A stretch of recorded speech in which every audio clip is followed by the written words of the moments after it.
Alright. I forgot to play on the music. Nice. Alright. That's probably too fucking loud. There we go. Alright.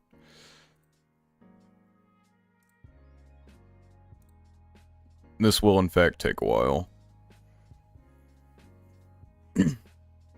And yeah, I was on Castaway Anime Podcast for demonically long periods of time. So go check that out. Link on the Twitter, the community page, etc. Well, I guess the community page is their channel link, but you can find it. But yeah, it was a fun time. Took a very long time, very long time. But yeah, we'll get to the keys to the anime. It'll have a tier for sure. It'll have a tier. I don't know about S tier, but it is in a league of its own. That's for sure. But yeah, we're gonna be here for 10 billion years, so I suppose I should go ahead and get started. Maboroshi, I just watched actually like a few days ago. I really probably shouldn't even count this, but it did come out in 2023 technically. You know, I watched it close. You know, it's close enough. January, close enough. It was very visually impressive. Good soundtrack, great voice acting. Everything else about it though was just not. Just wasn't very good. It had a lot of issues with probably like just the balance of the plot. Yeah, it's a movie. Studio Mappa. I've been wanting to watch for a while, just recently released on Netflix. Maboroshi, I can probably put in the chat.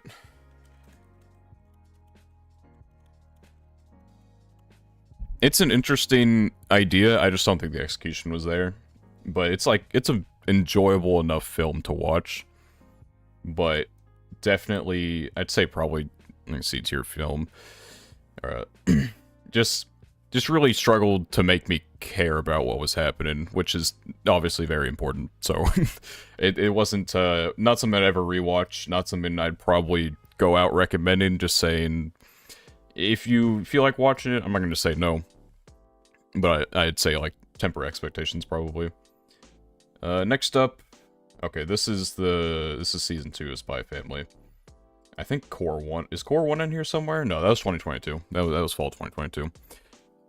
I don't know if I call it generic. It didn't, I don't know. It just doesn't really work for me. Like, I can see why people like it. It's very, like, a mixed opinion type of thing. Like, you might end up really liking it. Animation's incredible. Like, character movement especially. Just it was a massive standout for it, but... yeah, Spy Family... What did I even rate this? I think I gave it, like, an 8.5. Maybe an 8. I can't remember. It's just... Spy Family's an awkward one, because the Yor stuff was pretty fun, but that also wasn't, like, the entire season. I haven't really cared about Spy Family as much in the way that I used to back with, like, the very start of it. That was definitely, like, the peak of the content for me so far.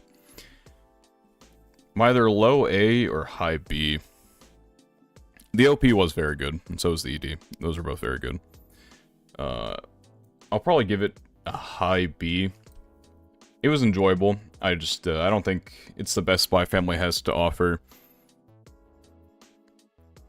It's like in this weird bubble where I enjoy it, and I'll watch it weekly, but it's also not something, like, I'm not writing home about it. I don't know if I'll read the manga, anything like that.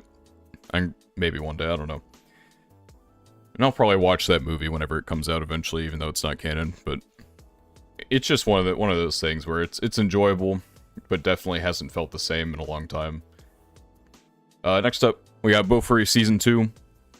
I probably put this in B as well. This is the Bofuri bias coming out, probably. I can't tell.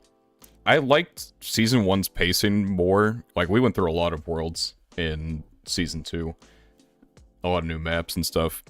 The animation definitely improved, except for that one episode. There was, like, an awful CGI fight. Like, probably some of the worst CGI I've seen in a while in this season.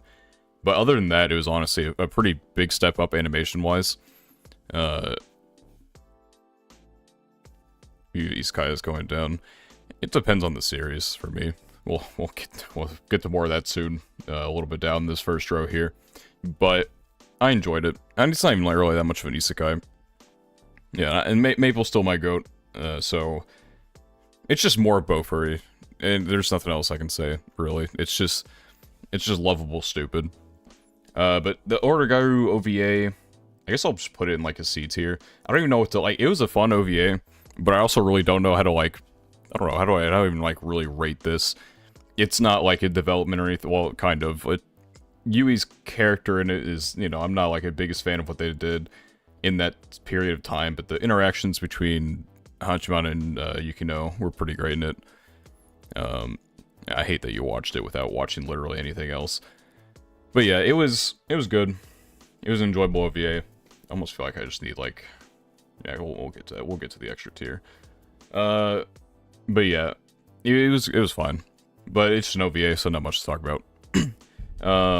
Hell's Paradise. Hell's Paradise is an awkward one, because I did make a video on it saying I really liked it, but then, like, production kind of started going downhill a bit at times, and made it obvious.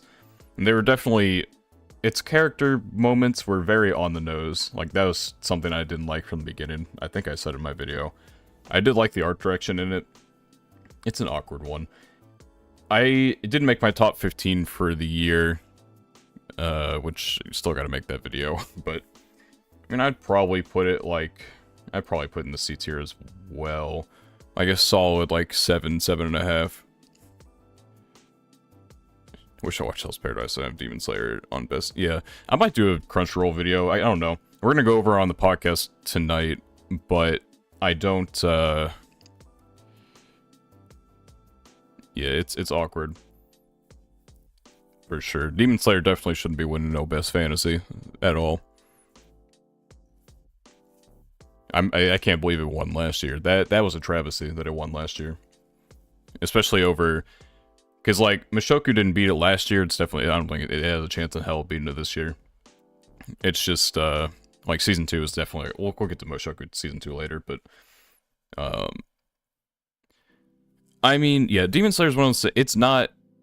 It is a fantasy. It's just not, like, the typical view... It does not perform as a fantasy to the point where it should be, like, the best fantasy, right? It is a fantasy, but, you know...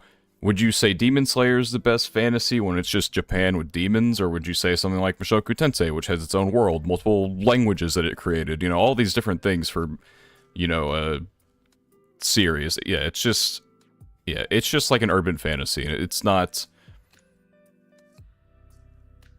I mean, it's fantasy. Like, at its roots, it is. But it's not something that deserves to be nominated for Best Fantasy. But anyway, that is a rant I will get to later. Off stream, but on camera when we do the podcast episode for the Crunchyroll Awards.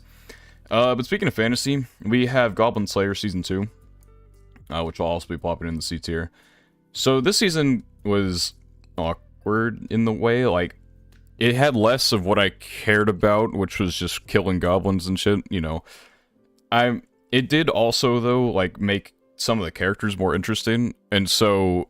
I do wish it had more, I think I listened to the ED once. I really like the OP. Millie always goes hard.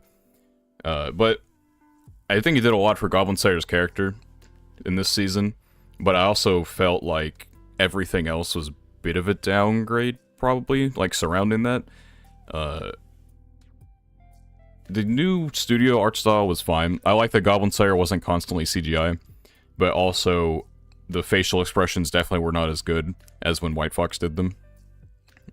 At least in the first season. The movie is something. Like, I don't know. It was a watch of all time for sure, even though, like, you had to watch it because someone from the movie appears in Season 2, but yeah. Goblin Slayer, it's fine. It's, like, enjoyable, goofy fantasy to watch, and I don't think too deeply about it. Maybe we'll see it again one day, maybe we won't, but not something I'm gonna read, probably. Eminence and Shadow. This is the first season. Second, you know, let me just grab the fucking second season. We'll talk about both of them. So, the first season, I talked about in previous tier lists where, I mean, I probably put about Goblin Slayer. I've talked about it in previous tier lists where I didn't care as much with the first season because it's fun, goofy, but like, if I'm not watching with other people or something like that. It got old to me after 20 episodes. I think it just, I didn't care enough about the comedy to begin with, and then 20 episodes of that same comedy later, I just wasn't that big into it. It's entertaining, don't get me wrong. It's just not like, it's not for me, is the way to put it. And it's like most, that's, I don't know, that's the only way I can put it. I'm just not like that big into Evidence. So, yeah, but it's season 2, what did intrigue me a lot more with its world, the characters, I'm not attached to any of them, honestly. Like I said, goofy watch, fun, but I'm not invested. Maybe the movie that's gonna happen will invest me, because the end of season 2 had a very interesting twist with it. I'm interested to see where that goes. But I would probably put season 2 at like a low B. I do applaud it for making me more interested than I was before, but I'm not too sold on it. For me, I understand why people like it. It's just not something I rate very highly. Next up, we have Dr. Stone, season 2. This is part 1, I think. Where the fuck is part 2? I'd rather, okay, here we go. I probably should have, like, put some of these together. I put it in B. It's probably, I'm not as big on this arc as, like, other people probably. I like Dr. Stone a lot more when it's more about the process. But now the process of things would probably be, like, way too complicated to, like, step by step all the way through. Like, there's a difference between, like, yeah, let's make, like, they spent, like, like, a core building a cell phone, but, like, if they spent a core building a car, or, you know, a drone or something, then, obviously, it would just be way too bloated. So it's in that, like, awkward space. It is an intriguing season, though. And Dr. Stone's always sat in, like, this, I like it, but I don't like it like that, you know? It has always been, like, a solid B tier series for me that I enjoy. I read it all the way through. It's just enjoyable. I got a friend into it, and it's it is his favorite of all time now after the most recent season. He's a big science nerd. Yeah, I like the process. I think the process is interesting, and the character interactions, like, through that. And we don't have as much as the process. Yes, Vinland, this is my anime of the year. Vinland Saga Season 2, that is S tier for sure. It's just, I didn't know if my investment in, like, the first core was, like, up and down. I'm like, do I care what's happening right now? I'm just gonna let it cook, basically. And then core 2, just, everything that culminated was just, yeah, this was just such an easy placement. Core 2 was so good. Everything from core 1 was worth, like, sitting through. Not that I get bored or anything like that, but it's just one of those things where I'm like, okay, am I invested in the fact that they are going to spend the season on a farm and probably not really go much other place? But it did one of the most important things, that was make Thorfinn an interesting character. Because in season 1, in the, you know, the prologue of the story, he's very, like, one note, you know, after revenge, all this shit. And by the end, you left wondering, you know, this one note character just had his note taken away, so now what's he gonna do? And so season 2 is an interesting follow-up with that. I'm really excited for season 3 whenever that happens. I think it's basically been confirmed by the director to at least, like, get greenlit, but God knows when that actually is gonna come out. But I'll be there. I might read it before then, so. Yeah, Thorfinn, 100% my, like, protagonist of the year. Just a really, really good, really good anime, dude. It's just got everything. Like, it's just such a gripping story. Uses its historical setting well. I don't give a fuck that all the action. Honestly, I did not like the action in season 1 that much. I just thought it was, like, for a historical setting, it was just really overdone. And so, when we barely had much of any of it in there, like, you know, it just made for a very enthralling season. So next up, I don't even remember, what the fuck are the titles for these, dude? It's to every you I loved before, and to me, or to you, the one I loved. To every you I loved before, and to you, the one I loved. I think that's what these are. But yeah, so these were like a gimmick movie, right? They have to be watched together. Yeah, Time and Pearl makes it much easier. So, allegedly, you pick an order to watch them in, and depending on which order you watch, your concept of the story will change, or your view on the story will change. Personally, I watched this one and then the next one. I wish I would have done it the other way around, because I felt I would have been much more invested. Because the end of both movies kind of like spoil a bit of the next movie, but the way it feels in this one when it like goes through the events of this one just felt super, super spoilery. And so it was just, I didn't really have much of a reason to watch this one. I didn't have much reason to watch Pearl after Diamond, but I did. It was good though. But I also feel like I've never been more underwhelmed by something I liked. It's really awkward. It's a good movie, interesting movie. I would put them like both in, I don't know, I would say probably like this one like just below that one. I think this one works, like if I were to watch them standalone, this one works better. Yeah, okay. So the Pig Isekai, right? Let me turn the fucking music down. I feel like it's a little too loud. That's muted. Okay. So the Pig Isekai is I'm not gonna put it in S. This is something I watched the first few episodes of, and I'm like, this has to be one of the worst anime I've seen in a while. But then episode 4 through 11 happened.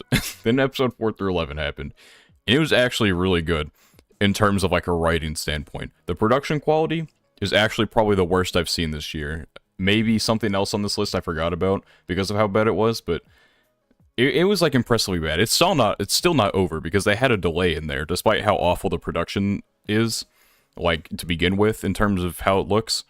I don't think I'm gonna buy the novel simply because of how it starts. I'm interested to see how it might continue. I think February 5th is when the finale comes out, since they had to delay it. So I'll be there. We'll be giving it a C tier though. If it had better production quality, it would probably be in B. I'm not gonna lie, but it looks awful, like genuinely terrible. There's not a lot of action in there. There's like maybe 2 fight scenes at most, and the longer one it's bad. It's like really you've never seen worse storyboarding, choreography, animation, all the worst shit on planet Earth just all rolled into one for that action sequence. It was really bad. Probably, yeah. It's just consistently bad. Like, it's not even one of those things where, like, you have maybe, like, a shitty CGI, bull, and then, you know, everyone's seen, like, I don't know if they're, like, riding a tractor on it in Kamikatsu or whatever the fuck, but everyone's seen that scene. But I mean, I didn't watch Kamikatsu. I can't imagine it being, like, worse. I think one was probably more consistent. This one was just consistently awful, like, the whole way through, no matter what was happening. Yeah, it was not well produced at all. Yeah. But next up we have Ragna Crimson. This is going in C tier as well. It's not over yet, so like maybe it'll drag me in by the time it finishes, but I can't be asked to give a fuck about anything that's happening in the show. It's kind of like, it's just monkey action, like have fun, sit down and watch, but I don't really care for any of the characters. I'm not invested in the story. I don't care that much about yeah, I mean, personally, I can't imagine it getting better, but you never know. You never know. The Pig Isekai was fucking awful, and now I'm here, like, trying to gas it as much as I can. You never know. You know, he did not, well, you know, he is the Ragna, and he is the Crimson, so they technically did. They did find the Ragna Crimson. But yeah, it's just, I don't have much to say about it. It's just okay, is like the only way to describe that entire anime. But next up, we have a Kizuna anime, and there's only one thing we can do here for the Kizuna anime. It's,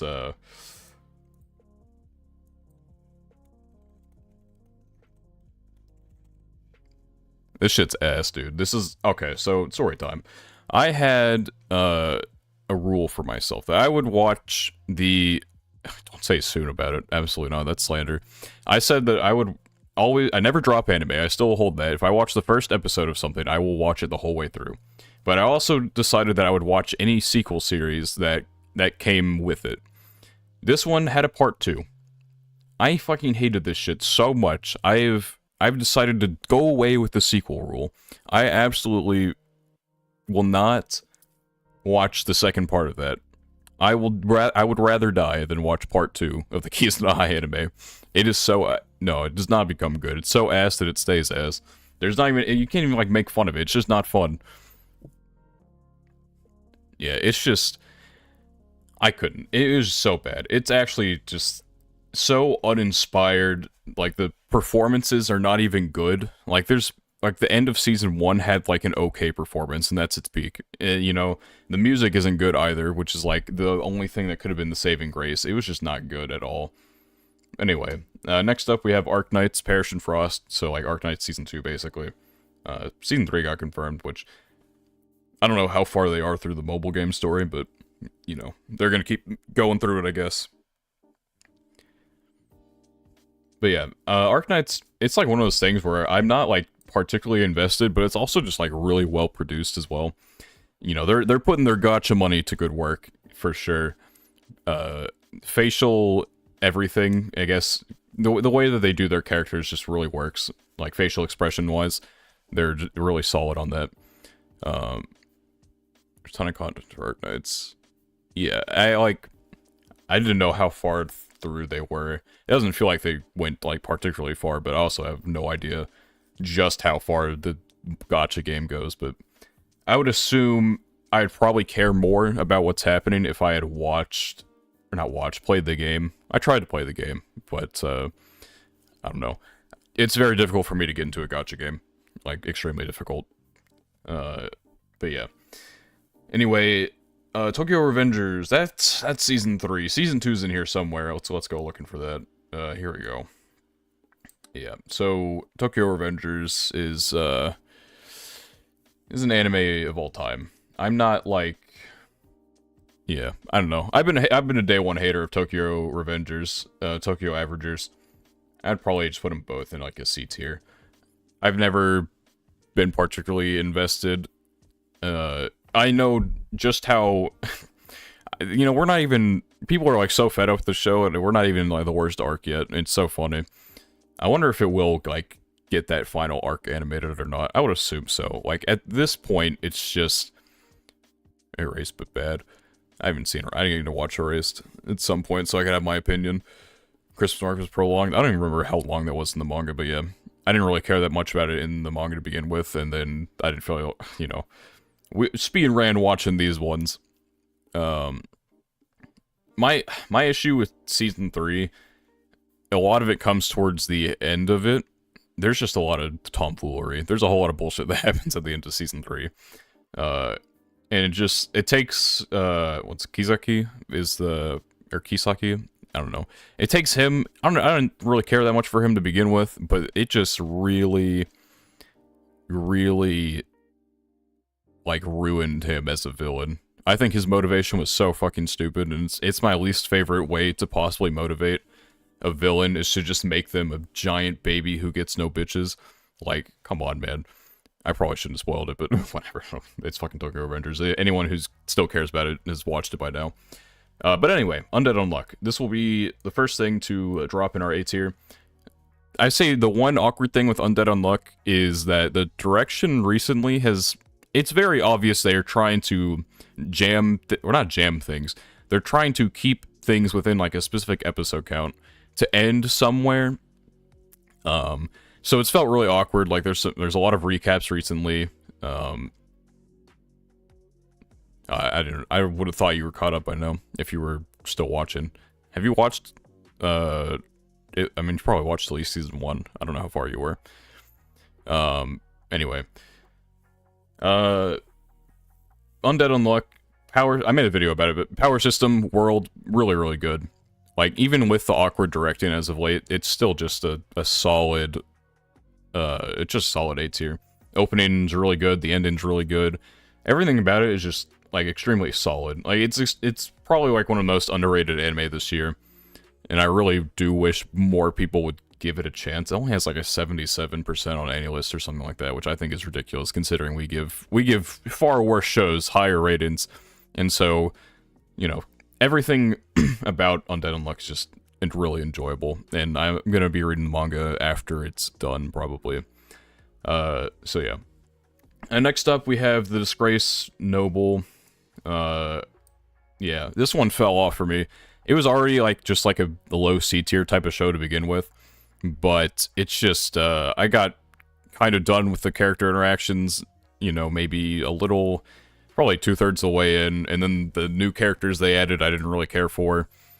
It's just, it felt really prolonged, and that was because they did prolong something. They forced basically something that happened at the end of the show was supposed to happen in the middle of it, and I think that definitely hurt a lot. I don't know. They definitely just like, alright, we're never getting a season 2 for this shit. Let's just cram as much into season 1 as we can, and it just did not. It just kind of suffered for that. It wasn't very good. Next up, we have 16-Bit Sensation. I actually still need to finish this, but holy shit. Yeah, it's got a... It is impressive how... I didn't care that much for it to begin with, but it took everything I did enjoy about it, and it threw it out the window. I don't even know what we were doing by the end of it. It's just really... It is a special show. I've said on the podcast that 16-Bit Sensation is like... it's the infinite monkey theorem, but if someone were to put an infinite amount of monkeys in a room, they would, you know, rewrite Shakespeare. I think if you put an infinite amount of people in a room for an infinite amount of time, you would never be able to rewrite 16-Bit Sensation. I think it was I don't know. There's actually source material for it, and they deviated from that. Like, added new... Like, our main character was not actually supposed to be a character. I kind of would just wish they would have gone through the source material and made video games with, like, older... There are ways... It's just... I can't even describe the ending. It is insane what happens. It's just so much stuff. Yeah, it's just... When the main characters aren't characters, and then you try and go through this whole complicated plot, and then... We don't get to that complicated plot until later, and then it just all rolls into one big fat, what the fuck did I just watch? But yeah. Next up, we have Vexations of a Shut-In Vampire Princess. This one is like... Where's Yuru Camp? Tragically, I still need to watch Yuru Camp. I started watching it one day, a long, long time ago, but I wasn't in the mood for a slice of life, and so I did not go through with it. But I will watch it one day. Because season 3 spring? Fuck. If it is spring, I might have to grind that out. Actually, no. It might be summer. I can't remember. But anyway, Vexations of the Shut-In Vampire Princess. It's an enjoyable show. Like, this is like the rare Project 9 does like good enough to like make the show enjoyable type of anime. So I would probably put it... I mean, it's just gonna go in like the C tier. But I enjoyed it. Like, it's like an enjoyable type of C tier. You know, you watch it, you know, it's just like peak fiction? No, but it's a fun show. I had fun with it. Komari could beat Goku, Gilgamesh, she solos every anime verse, probably. But, yeah. It was a fun show. There's not much I can say about it. I don't think I would ever go and read it or anything, but I enjoyed the anime for what it was. Next up, we have Apothecary Diaries. This is one... I don't know if I want to throw it in, like, high A or low S. Because I'm interested to see... It's not over yet, is, like, the difficult thing, right? And so... I could easily see it being an S tier, but I also don't know if I'm ready to commit to that. We'll drop it in high A for now. It's very well produced, the animation is good, the visuals, the music is great. I like the characters and their interactions. I just want to see where it goes with this core, because I feel like now we're gonna really start to get into, like, the thick of it. I really enjoyed, like, the end of Core 1. Like, at first, I think when we did, it was like the early seasons, like 2 early predictions at the very start of the season. I put it in the B tier because I wanted to see where it goes. And it was one of my anime of the year type of candidates for me. Like somewhere in the top 6, I think we talked about on the podcast. It was good. It was really good. And I think it's going to get even better. And so maybe perhaps in the when we do like end of the season tier lists or maybe middle season, at some point I think I could think it can definitely reach S tier. But for right now, I think I'm gonna put it in like a high A. Next up we have Shy. Shy was interesting. A lot of people, I probably put in a C tier. A lot of people were saying like the third show on B tier. This is Eminence in Shadow season 2. A lot of people were saying for Shy like, oh, this is gonna be like, it's gonna be the superhero genre, but different. And then I didn't really feel like it was that different. It had pretty decent production quality. I enjoyed the characters and their interactions, but I didn't feel like I got enough from this season. There is a second season that will come at some point. I didn't feel like I got enough from this to justify putting it into like B tier status. But I enjoyed it, and I will watch season 2. We'll see where it goes. We're starting to get into like some of the more interesting things now. There's a lot of setup at the start, obviously, and so now that we're getting more into the thick of things with the story, I think it'll be a more interesting watch. But next up, we have Stardust Telepath. This one, I don't think it ever would have hit. Maybe it would hit like a low B, but I feel like the end kind of took me out of it. It felt very melodramatic. I did enjoy it though. It's a cute show. Like, you can never beat cute girls doing cute things with a random activity thrown in there. This anime's activity being model rocket launching, which I didn't particularly expect. I don't know what I expected when I came into this, but it was fun. It's cute. It's like, it knows what it is, and the production shows that. Like, it's pretty solid, consistent visuals all the way through, because they're not trying to do anything crazy, They'll give you, like, the cute, chibi-looking reactions, all that stuff. I enjoyed it. I enjoyed it for what it was. I think the ending was very melodramatic, and I didn't enjoy it that much. But, once everything got resolved, I would watch the second season of it. I enjoyed it for what it was. But next up, we have 100 Girlfriends, and honestly, yeah, I put this in A tier. I didn't expect to like it as much as I did. Like, I thought it'd be a fun, like, goofy comedy, and it is. It's a fun, goofy comedy. But I didn't think I would care for it to the point where, the concept has always been interesting to me ever since I heard about it. I'm like, this sounds insane, 100 Girlfriends, and it is insane. I did read the manga now. So, yeah, it's, I'm very much going to read this one to its completion. Like, I need to see how the author continues to juggle all this shit. And I hope the anime continues as long as they can feasibly run that for. Because, at some point, I feel like it reaches, like, critical mass where they couldn't possibly make more anime out of it, but who knows. It's surprisingly really good. It's surprisingly really good. Like, out of 27 Girlfriends, there are only 2 that I don't really care for at all. One of them I think will forever be down there, but another one could probably rise up to, like, I don't hate them. But yeah, 100 Girlfriends, pretty good production quality as well. You can tell, like, they know what they're animating and they know what to do with it. Anytime they, like, change something from the manga, they leverage it to their advantage with, just how the comedy works within the show. It's just really good. And if you have seen enough, it's one of those things where I wouldn't recommend to anyone as, like, a general anime comedy, but if you've seen enough anime, it's definitely worth watching. Anyway, esports anime. This shit was ass, too. This shit was ass. So, original anime always do this thing where they're, like, good for half of it, and then they suck dog ass at the very end. This one just fell off so hard. I hate when authors do not complete their fucking... When they set stuff up and they don't resolve those plot threads.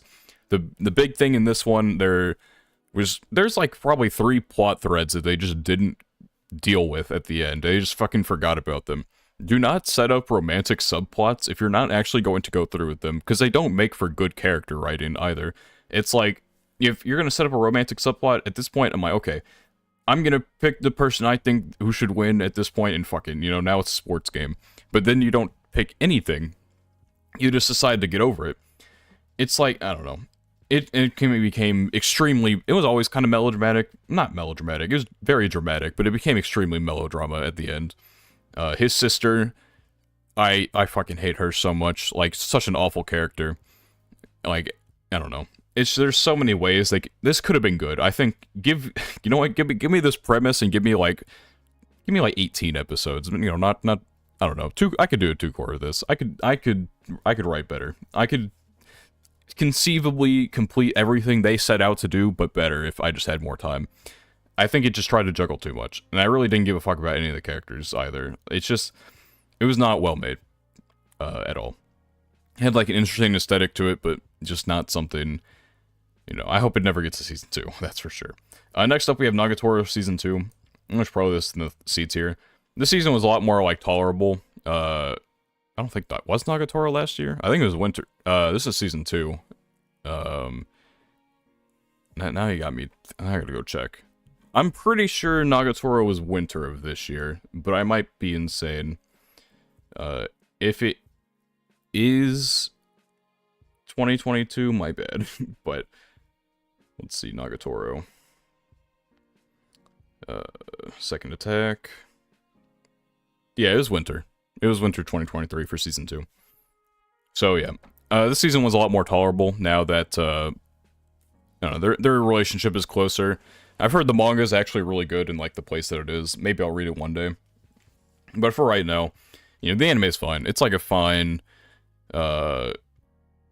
watch overall, basically. I enjoy what they're starting to do, but I don't know, maybe I wouldn't put this low. I hold on, let me move some things around. I have not been paying attention to where I've been putting some of these at all.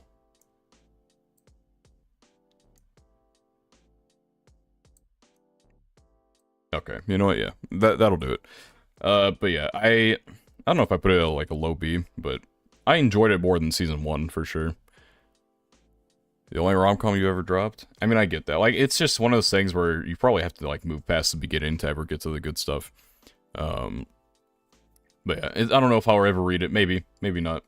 But next up we have Onimai. Onimai, I would put. I probably put in like the lower A tier. I'll stand by this. Onimai is a good show. It's obviously not for everyone. But it's one of those things where the production quality is just really good. The character writing, really good. I just think everything it sets out to do, it does very well. I've read enough of the manga to where I've gotten through all the anime content, and the way that they rearranged things was for the better. So the direction was superb on that point. It's just a really good anime that I think people should give a chance. Like, you know, maybe you don't like it, and that's fine. I'm never gonna... Obviously, you can dislike what you dislike. But it was good. It was a good watch. I will forever be Onimai's defender. Well, maybe not forever. I don't know. I haven't read enough of the manga. Maybe it does some wild shit. The only, like, downside to it, I would say, is that they definitely... this character right here, you probably can't see that, but... I don't know. They made one character's boobs a lot bigger than they were in the manga, that's for sure. So, I don't know. There wasn't really, like, a sexualizing thing except for her. That's, like, the one... like mark down I would give them, is that they went overboard when they didn't need to. It's not an incest show. Don't get over here. Or don't be like that. Next up we have Reign of the Seven Spellblades. Spellblades is an awkward one where I love the first half. I really did. I really did. And then the second half was like a pretty big fall off for me. I still have the novels on the shelf, and so I will read them. I've heard they're not much better than what the anime gave us. But it is a solid C. Like, the first half is really good. Like, honestly, like, the direction, the fight choreography, the 3D camera work, the characters were fun. But I just was not really invested in what was going on in the later half, and the production quality really fell off. Probably because they had 15 episodes.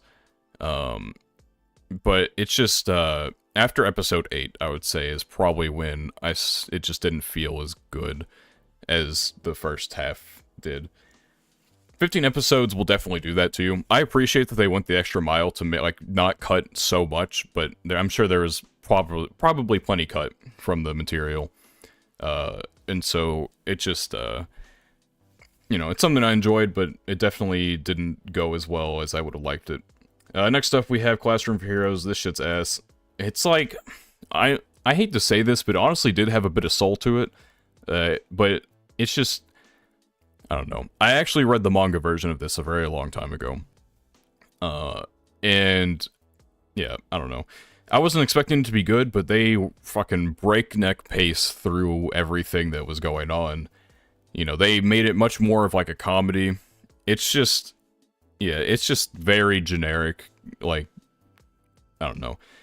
It has soul to it, but it doesn't have the content surrounding the soul just doesn't work. It's just not, it's not good. I don't have anything more to say about that. Next we have Helk. Helk is it's an awkward one, right? I'd probably put it in like a higher C. The production quality was like good enough type of thing where I can see why someone maybe be disappointed with the adaptation, but I think it was like a solid watch. I had fun watching it. Pretty interesting like concept slash world. Though I felt like the background art was pretty uninspired. The voice acting was probably the best part of it all. And I think the second core definitely hit its stride a bit. We got a lot of like Helk backstory, and that was an interesting thing. I would be interested to see how it concludes. I don't know if it would be a priority read or not, really, but I would watch like I think I've heard it needs like another core maybe, and it can finish. So I would be interested to see that. But all right, next up. So this started in fall of 2022, but it ended in winter, so I decided to count it anyway. I mean, I'd say it's like, this is like a fine season of My Hero. I think the manga is probably just a better way to experience things because the art for a manga is obviously always going to, people always like to compare frames, and so I hate that. Like, people compare one single, like, you know, full page frame of a manga to an anime. Like, obviously the anime is probably not going to be able to match that, obviously, because it's, one's moving, one isn't. And one, you know, it's just one of those things where I think it's stupid to compare. This is probably some of the better content you'll get with My Hero. I still need to watch season 5. I didn't watch season 6 without watching season 5. But I read the manga, so it doesn't matter. Yeah, I mean, this is probably some of the better My Hero content that you'll get. Like, I know, people are always like, oh my god, season 1 and 2 were like the peak. I thought season 1 was ass. Kind of. Well, not ass, but like, kind of mid is the best way I could put it. Season 2 was fine. I think season 3, the first half, and season 4, the first half. Season 6, I can't remember the second half as much. Probably the first half. Or, actually, no, second half was Edgeku, right? What's the reason for Spy Family B? Yeah, Spy Family B, pretty much what you said. Like, I don't feel as invested as I did as, like, the first core of Spy Family, where I could feel, like, the family outing was, you know, they have some family outing episodes, but there was a lot of, like, story focus. I just don't feel invested in some of these other characters. Like, dude, I do not give two shits about Damien's Goon Squad. Like, I don't really care to watch, Fell Off in Our Minds rather than Fell Off in content. Like, the content's fine. It's like, if this were a slice of, this is how, kind of like how I felt with the Horimiya manga, where it stopped being as much of a character study and went to more of the slice of life. It's like, I like slice of life, I really do, but it's not what I'm watching, you know, Spy Family. Well, it's partially what I'm watching Spy Family for, but I want to see, you know, the family. I don't want to see, you know, the Goon Squad. I don't want to see, like, I don't know, like, the Yuri episode was fine, but his character, for right now, is kind of like a one beat, where, yeah, he has a serious job, and he really likes his sister, and that is, I don't need to see, like, a full episode of him. It's just, there's a lot of deviation from the things that I care about in Spy Family that I'm just not invested in. And so while the quality is still great, I'm glad that Yor finally did something, or got to do something, even if it wasn't that, like, story important. Just to see her get any level of focus for more than, like, half an episode is just good, because she has really gotten, like, she's been put off to the wayside, pretty much. But anyway, next up, we have, fuck, what was it? This is Farm Isekai, but I don't remember what the fucking thing was called. Farming Life in Another World, I think that's what it was. I mean, I'd probably put this like a low C, maybe. High D at worst, probably. This show just, it kept moving, dude. And I never got invested into any of the characters. It kept adding a B? Oh, brother. I don't know about that one. Like, it's not a bad watch, but it's one of those things where I I never got attached to anyone because they just kept introducing like 20 new characters, literally 20 new characters an episode. And so I like civilization building type stuff, but it's just so surface level here. The romance made no sense. Like, I didn't even realize that the vampire girl and the main dude were like an actual thing. I thought they just never interact. They literally never interact because there's so many characters they have to have. It's just not something that I particularly enjoyed that much. I just wasn't that invested in it. Not something I wouldn't say I regret what to farm. So the other farming show was in 2022. It wasn't an isekai, but it did have like the RPG elements to it. That was the one where the dude threw a carrot at a dragon and it exploded. The first 5 minutes of that anime is the funniest 5 minutes of anime you will ever see, but after that, it's awful. Kamikatsu is a farming. I didn't watch Kamikatsu. I can't imagine that's actually a farming anime. But the other one is I raised my something about the stats and my farming. I don't know. It was stupid. Shitty show. No, there was actually another farming one. It didn't have anything to do with Kamikatsu. Yeah, I saw the tractor. That's all I need to know about the Kamikatsu stuff. Anyway, next up we have Attack on Titan. So we're gonna get both of these over. So I would say I liked the first part of final chapters. I do not care about the second part, particularly for final chapters of Attack on Titan. I've been a vocal ending disliker since the manga ended. I think the anime did it better. I don't think the anime did it well, or not. The anime did as well as it could with the content that it had, and made it more bearable. Probably because of the flow of it all. The content in part 1 was fine. I don't like the ending. I'm not gonna go into it on stream. It's the best comedy anime I've seen. I don't like what it did with Eren's character. I don't like what it did with Ymir's character. I think the only, there's just a lot that it did not do well. I'm not gonna go into spoilers, because, maybe people haven't seen it and they want to see it one day. There's just a lot of bullshit that went on in the final part and that I just am not able to look past. It's just too much. Like, watching it just brought back memories of, month by month going through these chapters and be like, man, this chapter was kind of, like, not that great for, like, the final few. It was just, I still think Attack on Titan is a great anime. Like, this final part, me not liking it really does not diminish that the other parts are good. I just didn't like it, and that's okay. It's okay if you like it as well, because at the end of the day, it's still, the fact that it is a great story. I don't think they dragged it out too long. I just don't think they realized how much of a production it was going to be. And so you end up getting all these, and the naming sense is stupid, but it's not like something that takes away from the experience, as some people might say. I don't know. Next up, we have the Megumin spinoff. I didn't really care for the Megumin spinoff. I don't know if I put it in D. I'll put it in C. Low C. This, I don't know. Konosuba is one of those things where I like Konosuba, but not as much as other people like Konosuba. It's like a solid anime for me.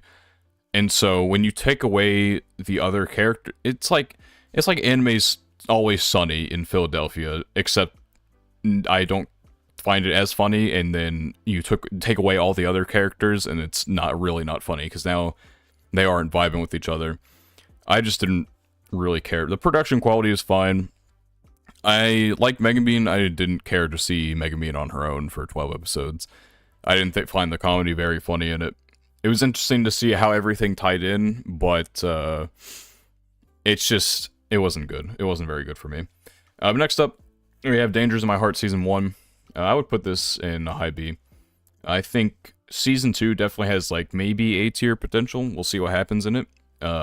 This show started really bad, but it made a comeback. It made a big comeback for me. I think it's, like, one of the biggest comebacks for Mal ratings ever, pretty much. Like, it was in the gutter, and then it ended up getting, like, over an 8 in the first season. Like, the first few episodes were not good. For, like, Ishikawa's character, it was really bad at the start. Like, not even just, I'm not gonna say bad, he was very questionable. Like, it's, it's one of those, he gets over it so quickly, it makes you wonder why it was ever a thing to begin with. I don't know. But I'm glad he got over it, like, within a few episodes, his weird side. So thankfully, that isn't going to be a problem anymore. And now it's a lot more about, the interactions between the two of them. I like the movie a lot more than the rest of Konosuba as well. Yeah, the first few episodes of Danger to My Heart are definitely awkward, but it gets a lot better, thankfully. But yeah, I don't have too much to say about it. Season 2 is going on right now, and hopefully that delivers. It's been good so far, and the OP for it's really, really good, like the visuals. Put people dancing in any opening, then it'll be the best opening that season for sure. Anyway, Kubo-san won't let me be invisible. Holy shit, Daniel. Not hard to stalk. Manga bias wants me to put this in B, and so I will. I love this series so much. It's just good fluff. I love fluff so much, and this does it well. We'll get to glasses later in this row, and we'll talk about, like, how not to do fluff. But the animation team, Pine Jam, they knew what to do. They knew what they were doing. You just gotta, it's nice and colorful. It's not, gonna make your eyes bleed. They give you I have so many Kubo reaction stickers on fucking Discord because of this. It's everything I wanted from the Kubo anime. And so it's definitely like a low B. Cause it's not like Kubo is a very, like, inventive anime by any particular mean. But I liked it. I enjoy this anime a lot. I enjoy the series a lot. Next up we have Maji Revo, or Tenten Kakume, or, the long title. I'm not gonna say all that. But this one is a good B. I'll probably put this top of B. It's one of those things where I don't know what I expected from it, to be honest. I think I only watched it because everyone else was like, oh my god, Yuri, and so everyone started watching it, and like, well, I guess I'll chip in here. I enjoyed Maji Revo a lot. If you listen to the Castaway Anime Podcast Casties Awards, I gave Algard, I think that was his name, best antagonist given the restrictions.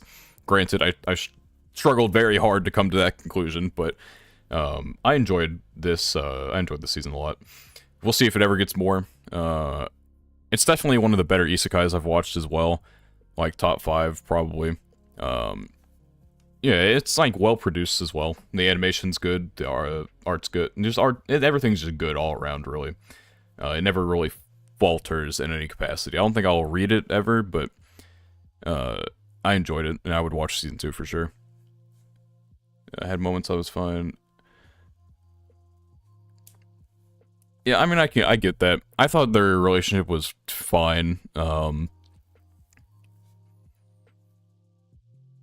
Yeah, I mean, I think their interactions definitely, it's just a light novel thing, probably. I'm sure they probably interact more in the novels. Like, I don't remember how many... We got more episodes for the first 2 than we did for the 3rd novel, I think. And so maybe it was a bit rushed there. But, they probably just wanted to get to the end of novel 3 because of, Yuri stuff. And so, I thought it was developed fine enough to the point where their relationship feels, fine. And so, moving on, what do we have there? I think that is Cafe Terrace. We'll put this... Where in C tier do we want to put this? We'll put it right there. This is one of those things where it's just like trashy harem stuff, but I enjoyed it. It's like really on-the-nose character stuff. It's nothing to write home about, but I'll watch season 2. I don't think I'll read the manga for it ever, but it's an enjoyable enough watch to where you know what you're getting into with trashy harem stuff. Was less trashy than I expected based on like the first couple episodes. The blue hair, yeah, she was my least favorite. I didn't really care for her. And then it was, how did I forget all their names? Anyway, Twin Tails was my favorite, that one. Yeah, it was fine. Next up we have Rent-A-Girlfriend. Well, fucking, you can be at the top of D. Rent-A-Girlfriend, this is like the best Rent-A-Girlfriend is ever gonna be, and that is a tragic thing for the series. This is like when I was reading the manga, and I'm like, oh, so this is where it's supposed to be. Yeah, I will not be continuing I've already read well past this in the manga, so it doesn't really matter. But yeah, this just it's an anime of all time for sure. Like I just can't. How the fuck do they keep? It just keeps going. I don't understand. Horny people need to be studied, dude. It's insane how much they just push things forward. Like 3 seasons of Rent-a-Girlfriend. Like, come on, man. Like we can give seasons to other things, right? Anyway, this is the best Rent-a-Girlfriend's ever gonna get, and it's still not good because I know after this everything is just all downhill from here. Anytime Rent-a-Girlfriend takes a step forward, it takes like 20 steps back, and then it's just bad. It's not well written in any capacity. The main character is the worst main character of all time, probably. Yeah, if you want to be horny, go watch something else. Like there are cute anime girls all over the place. You don't have to go to Rent-a-Girlfriend for those. Like, and none of them are good characters either, except for Sumi. But she's not even like, she's not gonna be the one people get horny over. You know, I don't know. Whatever. Go find a better horny project to fund, manga to read. There are better ones out there. Anyway, next up we have Loving Yamada at level 999. This one I'd probably also put in low B. I did read the manga after this, and so if it ever gets to season 2, that content will be good. I enjoyed it. It's like, it's very shoujo, is the way I would put it, I guess. The way it emphasizes certain moments. I enjoyed it. They trolled the fuck out of us at the AX panel, where they're like, we have a special announcement. Everyone's like, oh shit, season 2, and then they announced the English dub, and like, oh. Everyone like forced out a clap, so they didn't feel bad about it. Yeah, I don't know. I mean, no, I don't have anything against dubs, but like, fucking, everyone's like, oh my god, season 2, yes, and they announce a dub at fucking an AX panel. It's like, come on, man. It was so funny. I was only even at that panel, so I could, you know, have good seats for the Bunny Girl Senpai movie, which we'll get to, I think, at some point in this. But it was a good anime to watch. I enjoyed the interactions between the main two. I like the side characters as well. It's just a solid overall watch. Is that Demon Slayer? I think it's Demon Slayer. Yeah. Demon Slayer. You know, we can put Demon Slayer in. You can go here. I think I'm on record saying I enjoyed the action in fucking Shut-In Vampire Princess than I did with Demon Slayer. So yeah, this is Demon Slayer, which I already didn't really care for Demon Slayer very much, but this is also the weakest installment of Demon Slayer, and it's just like, I really don't care. I don't know, everything in Demon Slayer feels so insignificant to like the overall like story of everything.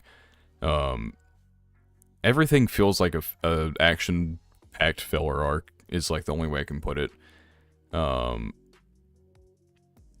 can call it a base take. I don't feel like this isn't like I don't even know if I call it a hot take. Like, there are people who love Demon Slayer, and then there are people like me who are, like, lukewarm on Demons. It's gonna win Fantasy of the Year. I swear to God, I'm gonna be so mad at that. But it's gonna win Fantasy of the Year at Crunchyroll Awards again, because they keep putting it in there, and then no one votes for Mushoku Tensei, because people don't like Mushoku Tensei outside of the Mushoku Tensei fandom. And so, it's just this really unfortunate spiral by which Demon Slayer keeps airing. All the fantasy anime that are gonna save us are in fall. So, it's like, you know, Frieren will beat it next year. Frieren will absolutely smush everything in the fantasy category next year. Yeah, it's just, I don't remember the arc for that much, to be honest. I remembered the end of the arc, and that is all I remembered about this season of Demon Slayer. Yeah, I don't remember. Yeah, Crunchyroll awards are just dumb. Like, they need better judges. It's only, they don't pick judges who actually like watch a good amount of anime. It's like, I understand wanting, I don't even know who the fuck they put in at judge. Like, I literally don't know anyone. It's insane. I should probably like zoom out, honestly. You can't even see the full tier list now. Hold on. Let's I'll get in a second. Well, let's finish shit talking Crunchyroll, and then we'll zoom out a bit. We'll find the correct thing to do. But yeah, Crunchyroll Awards will be talked about. I'll talk about it on my podcast. I might make a video on it on the main channel. I need to get other videos done for the main channel first. But yeah, it's just it's a constant annual embarrassment on what's it called? on it for anime. It's insane. Judges required more than half the animes of the year. I don't know about that. There's a lot of anime that like doesn't need to get watched. I just feel I wish people would watch more of a variety. Let's see. Is this fine? We'll see. We'll see what this turns out to. And the I don't want it to get like too small. How's this gonna turn out? I wish I could actually like see decent. Actually, I have OBS right fucking there. Obviously, I can see it anyway.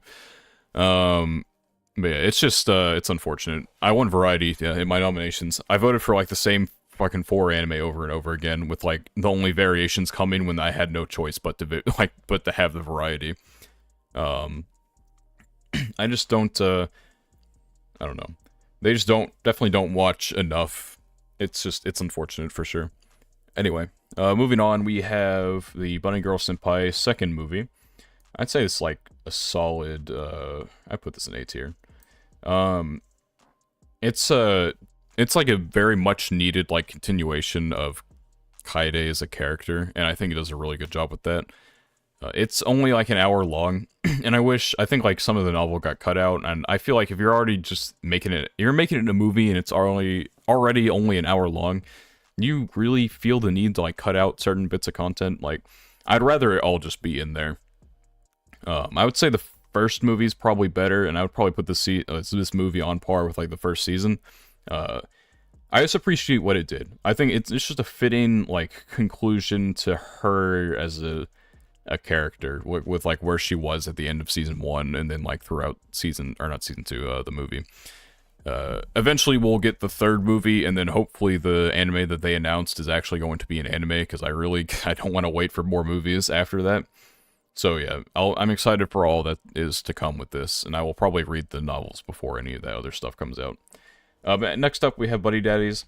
I put Buddy Daddies in solid B tier as well. Probably right there.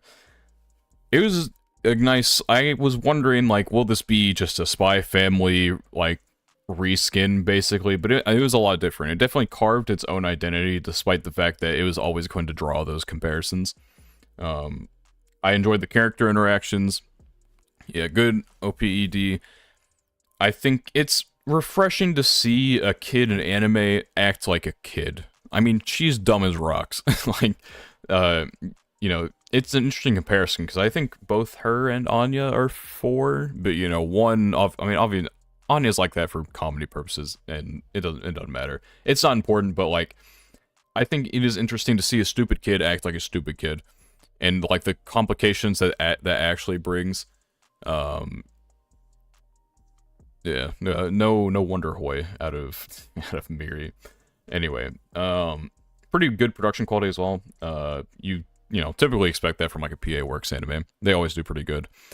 I really wish they made, like, more 2-core anime. Like, the only one I can, like, think of recently that they've done was Aquatope.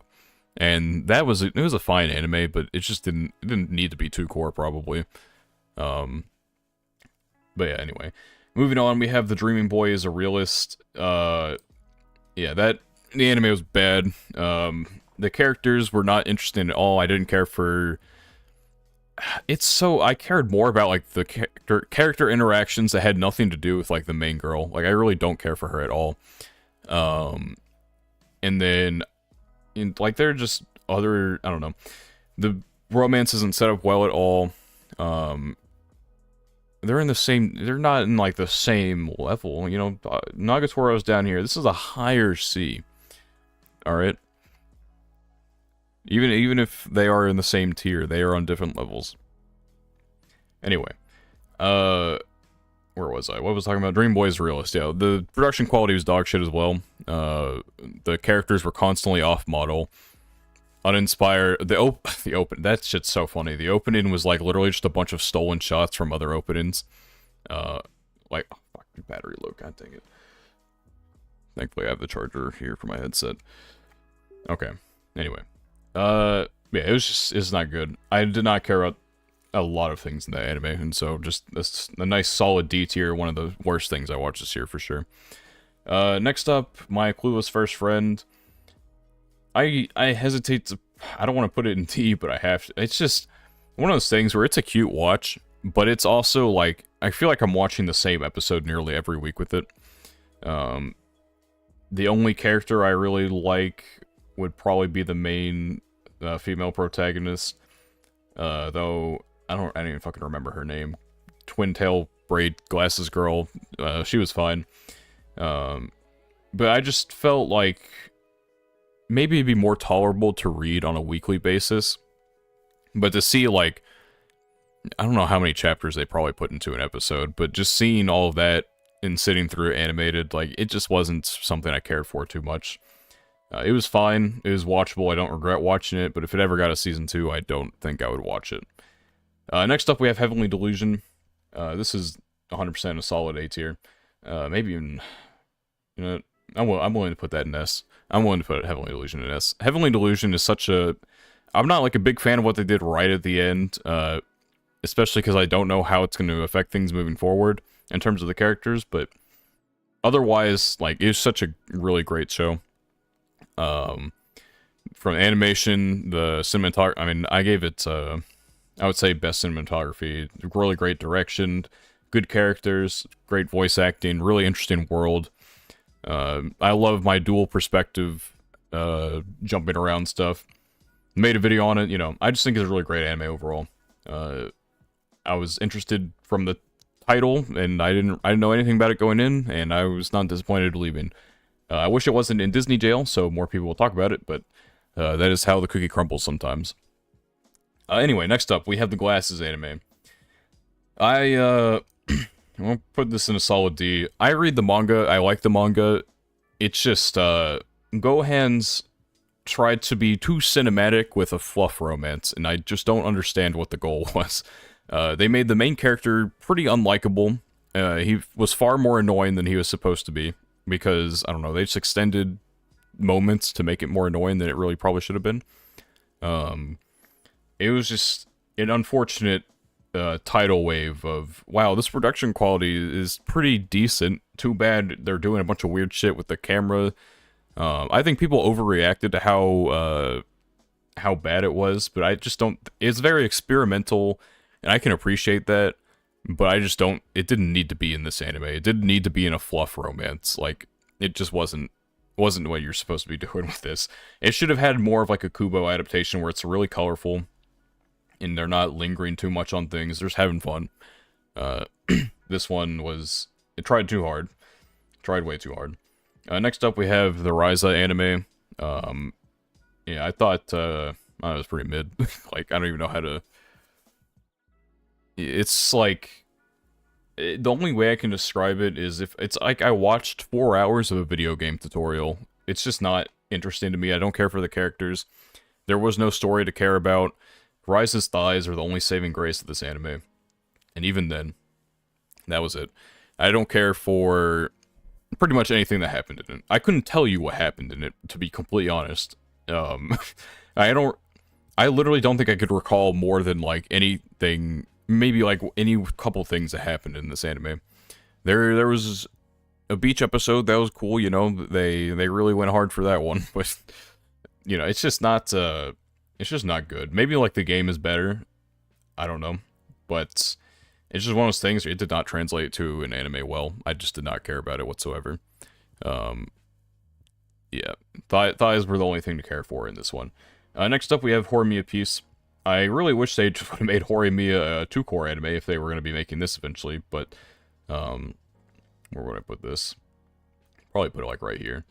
I like Horimiya, and I think the manga wasn't, like, you know, it fell off for me, but I think the anime took all the parts that I liked out of the manga and put it all into, you know, 2 watchable seasons. I wish it all could have been 1 season where it wasn't all jumbled around and stuff, because I think it would have been nice, but, you know, Horimiya Piece is a nice bit of slice of life, you know, added character interactions for something that had already finished, technically. It was a nice surprise, but, you know, not much to say about it. I've probably talked about Horimiya, in a different tier list. Yeah, the canon watch order, you know, watch like 5 minutes of one episode, go watch another entire episode, go watch another like 2 minutes, you know, the classic. Yes, good OP. Let's see. So that's Spy Classroom Season 2. Or Season 1. Okay, Season 1, we're gonna throw it, like, right... I'll probably throw it, like, right here.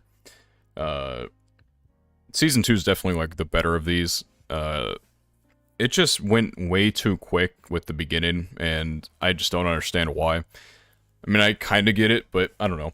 I wish they, because it wasn't even a matter of, like, they could have just cut maybe some of the side stories, because I think short stories, they made... Season 1 was novels 1 and 2, but also short story novel 1. And then Season 2 was novels 3 and 4 and short story short story number 2. C and C? No, I would say C. I'm putting this in B for sure. I love Season 2 so much. Like, it basically just fixed all my problems that Season 1 had. I haven't read the novel yet. Where do I want to put this? I'll put it, like, right there. I really, really like Season 2 a lot. 2 novels for a season. Yeah, well, technically 3. Tomozaki's still, I wish Wood's doing that, but I understand why Tomozaki's doing what it's doing. Anyway, but this is not Tomozaki talk time. I still have the novels for that regardless. It'll be fine. You know, I can tank another Project 9 adaptation. Anyway, yeah, Spy Classroom was one of those things, definitely fumbled in Season 1, and then by the time we got to Season 2, which was really, really fun, and I really enjoyed, it just was not something that people were very interested in. So, next up we have, okay, that's, did Tonikaku Season 2, was that last year? I think it was. So we have the OVA, the 4-episode OVA thing. I'll put this in like a C tier, I guess. It's just 4-episode OVA, like, so they can get to a certain point for Season 3 easier. I enjoy it. I love the manga for this. All the currently translated volumes on my shelf right now. It's just a solid series. I enjoy it a lot. You know, nice fluff. And then we're getting to probably the most interesting part of the story so far. So it'll be a fun time when Season 3 gets animated. Next up, we have Rurouni Kenshin. I still need to finish watching this. I put it on pause for right now. I really don't care much for it. I'd probably put it like right here. It's just okay, I guess. It's like very, it's like unapologetically, you can like feel the age of like the storytelling for it, I guess, is the best way to put it. It's just okay. The action was fine. I don't really care for any of the characters that much. It's just like, it's one of those things I watch and I'm like, yep, that was another episode of Rurouni Kenshin for sure. And I move on with my life. But next up, we got Rising the Shield Hero Season 3. That's, I would probably, you know what, no. We're throwing that shit in D tier. This season, the only good thing added was Atla, and I don't give a fuck about anything else. It's just, well, it's an impressive fall off for Shield Hero. I like Season 1, and then every consequential season has just been absolute meh. I just don't even know. I don't know. And we're gonna get Season 4 at some point. It's like, man, this season like had interesting ideas, I think, but like they executed them like absolute dog shit. I'm gonna be honest. I think I like Season 2 better. I think the production quality in Season 3 was a little bit better, not by much, but I think Season 2's content was more interesting than Season 3's. Season 3's was a lot about getting all the goober heroes back together, but I think the way that they went about it was trash. Like, it's the only way I can put it. But next up, we have Frieren. Season 1. Put that shit right in S tier. Obviously, Frieren's still going, but just the production quality on this is just so stellar. I love my fantasy anime. You know, I love all the characters and their interactions in this. It's just a really engrossing thing to watch. No, not above Vinland, perchance. No chance at all, actually. I think, you see, Vinland has the production and has the, I think Frieren's character writing is good. I just don't think any of the characters, like, hold a candle to Vinland characters. What do you like about Mushoku, but without Mushoku? I get that. Like, it's a lot of, you're traveling around a fantasy world, doing their thing. You know, we'll be with these characters for a long time, I would assume. Not that time goes particularly slowly, but, you know, it's supposed to be like a 10-year journey or whatever. So I'm interested to see where it keeps going. You know, we're in the middle of an arc right now. But I can just appreciate how it just kind of does its own thing. Like, there will be episodes with action, there will be episodes without action. It's just kind of, it is willing to just go forth. Like, I have Elena in my top anime of all time. I love Elena so much. And Frieren is basically kind of the same. It's like Elena with a focus, I guess. Elena just kind of travels the world and dicks around and does shit, where Frieren and, you know, her group of compatriots, they have a goal in mind, but it's basically the same thing. You know, it's an episodic travel type of anime in a fantasy world, so you're always learning new things. It's just a really enjoyable watch.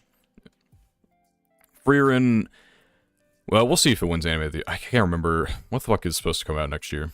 Probably nothing that would compete with Frieren to be, or next year, this year, I guess. I can see it winning anime of the year, honestly, pretty easily. Next up, I'm like 20 episodes behind on this. I'm gonna throw it in C tier, I guess. I don't really know what to say about it. I need to catch up on the new Pokemon. I've generally enjoyed it, and I think maybe I'll enjoy more as I go along. But for right now, just kind of throw it in there. I think it's I think getting rid of Ash was the right move. I think they needed a new, fresh direction for the Pokemon anime. Yeah, it's much different than any other Pokemon anime before, for sure. But anyway, since I am like 20 episodes behind, I will move on. Next up, we have the Vending Machine Isekai. That will also be going into the D tier. It was, I don't know what else I expected. It was everything I expected from the Vending Machine Isekai. I think the first few episodes were pretty funny, honestly. I like how they utilized him being a vending machine, but then, like, as it goes on, it's just like, okay, we're a little goofy now. I think the character stuff it tries to shoehorn in was, yeah, him becoming a condom dispenser was definitely not on my bucket, or not my bucket list, my bingo card. They did, yeah, and then they had tampons later on. That it was definitely we were stretching like the limits of vending machine for sure, like by the end of the season. Anyway, oh shit, we did have Tonikaku season 2 in here. Fuck. We'll throw that. Boom! Congratulations. All right, I talked about Tonikaku already, so we'll go on. Yeah, I think it could have worked better as like shorts, honestly, but after like a few episodes, the novelty kind of wears off for vending machine. And we really start to stretch the, you know, anyway, we got Nijion Animation. This is a goofy one. I have not even watched, Nijigasaki School Idol Club, so I'm just gonna put this in C tier and move on. I think I would have liked it more if they used the animation style that they had in the ED for it, instead of like the 3D chibi. But anyway, moving on. Fate Strange Fake, I would put like a solid A tier. I think what I saw, I really liked. And no reason I haven't really talked about it in any of my, you know, anime of the year type stuff is I decided to leave out specials. It was enjoyable. I don't know jack shit about Fate Strange Fake, and I'm probably better off not knowing anything about it. After having to listen to the Fate discussions on the bus ride back to our hotel at AX. I think I'm pretty solid with life, living life not as a Fate fan, but as like a Fate anime enjoyer, not Fate game player, anything like that. But I enjoyed it. The production quality is extremely strong. I'll be interested to see what they do when they do the full anime for it, and if it can keep up what it did. A lot of setup basically, but I think soundtrack was good, animation was fantastic. It'll be a very interesting Fate to watch. But anyway, so Mononogatari, not to be confused with Monogatari. Let's put these seasons together. First season I put like low C. Second season I put like a higher C. Probably like right here maybe. It's alright in season 2, I guess. It's just, it feels so, I hate saying stuff feels slow, but I feel like everything we've done has been so worthless. Like, I don't... You know, we're just going through the motions for, like, X amount of episodes until we get to the, like, the climax of the season. And so, I don't care about the character interactions that much. The main characters, they're supposed to, you know, eventually have, like, a romantic connection, but I think they have the, you know, the chemistry of, like, Ammonia and Bleach. It's just not an enjoyable watch for me, particularly. And the thing that we built up to in Season 2, at the very, very end, just, like, you know, it's like a fucking snap, basically. You know, it was over like that. And I'm like, what the fuck did I even... You know, we just power friendship the climax away. Like, what are we doing here? Come on. But anyway, next up, we have Insomniacs After School. Throw this shit up to the top of B tier. And maybe... do I want to put it A? We'll keep it B. We'll keep it B. High B, but a B. Insomniacs, I really enjoyed. Like, character interactions were great. Background art, fantastic. It's a really, really enjoyable romance anime. The music for it was good too, yeah. I just, it's one of those things where you're watching and you're like, I really like this show. And you maybe you don't need to put, any words to it. It's just like an understandable, like, yeah, this show fucks. It's a vibe. I do like the character writing, though. I think, at least for, like, the main two, I think they have an interesting dynamic, and their characters are, yeah, the manga, what I've read of it, I'm like 60 chapters in, I think, is good. I think they mesh well together as characters. Next up, we have the Blue Lock that continued from 2022 into 2023. I mean, I don't give a fuck about Blue Lock. I've talked about Blue Lock on the podcast before. I really don't care about it that much. It's, like, entertaining for what it is. But it's, like, it's just a battle shonen with soccer, and I really don't... I don't know. I'm not that into battle shonen to begin with, and so when you just put, like, soccer to it, and I don't know, it's a really, like, melodramatic soccer experience. I liked Aoashi more, and that's all I have to say on Blue Lock. To Your Eternity Season 2... Yeah, I don't even know where to fucking put this. Like right here, maybe? I'm just so uninvested in what's happening with To Your Eternity.